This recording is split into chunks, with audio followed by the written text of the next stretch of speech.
What's up? First YouTube video, so it ain't perfect, forgive me.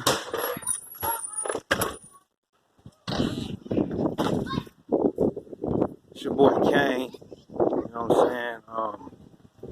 Humble Kane, aka Eric Brown. I was just trying to express to y'all how deep the story of life MoB really is and how God can bring you out of every or any situation there is. For one, Life MoB started off as a street game, man. I came from the Growth and Development Nation, the GD Nation. I try to use that as an identity. I'm not gonna say I was a gangster, a thug, or nothing, man. I was just a person that built up anger and felt like I was missed. I felt like a lot of people didn't understand me or whatever. So I had a lot of problems with people. But the thing of it is, it's a situation of how God can bring you out of anything. But Life MoB stood for live immortal forever, motivate our brethren, to now living in faith every day, motivated, outspoken believers. We started off as a street gang out in Utah, go against a Mexican gang called the Serranos. They were kind of the bullies in Utah, the bigger gang, and they used to, make me feel away. And having already came from a gang background, which was, the Gangster Disciples, I felt the need to uprise and,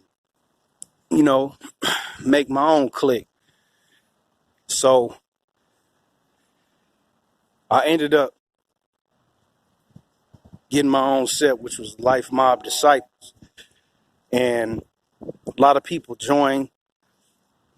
I sat in a cell, juvenile, and actually came up with all the literature.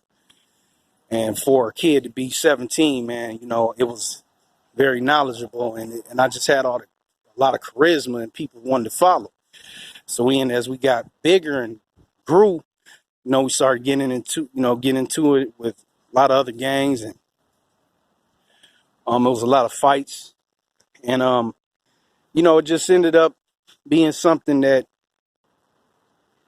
tagged on to me as being something that was going to, how you say it, man, follow and hinder me. Now I got this gang. Now I got this baby that I felt I birthed, and I felt like I needed to stay with it. Even when members fell out, dropped out and stuff, I felt like I needed to keep going with it. So when I came back to Michigan, I ended up creating Life MoB here. A lot of people proved to be, fake and phony and just wanting some protection, I guess, or, just because I was a hothead. Say I was the sweetest fighter in the world, or I just didn't play no games, and I wasn't for any games, win or lose.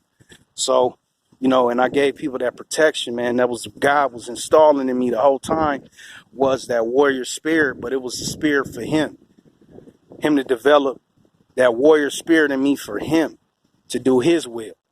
And so as Life MoB progressed, we started getting into a lot more dumb stuff. Pretty soon the guns and stuff started coming. And, a friend of mine took 6 shots, ended up with 12 bullet holes in them, right around the corner from where I am now. And another friend of mine took a shot to the shoulder and to his butt, and they both survived. That was the first time I ever called on the name of Jesus. And not a bullet touched me, and the dude was shooting very close to us. And I felt if you could just do your ear like that, that's how close the bullets were. But I say that to say this, man. Life MoB started off as a street game that God took over from himself. I never gave it up. I never gave up speaking about Life MoB, not even if it was one member left. And I always wondered, why did I have such an attachment? Because that was the first time I felt like I belonged somewhere. I felt like I had my own family. I was calling the shots. My name means born leader. You know what I'm saying? So I felt like I was calling the shots and stuff like that, and I felt like I had some type of purpose. But God let me know that it was for Him in the beginning. See, now life stands for living in faith every day, and MoB stands for motivated, outspoken believer. Being motivated to be an outspoken believer, no matter where I am and who sees me. There's a lot more to come. First video. I hope that y'all could, you know, feel what I'm saying. God bless. Shout out to the Most High. Thanks for saving.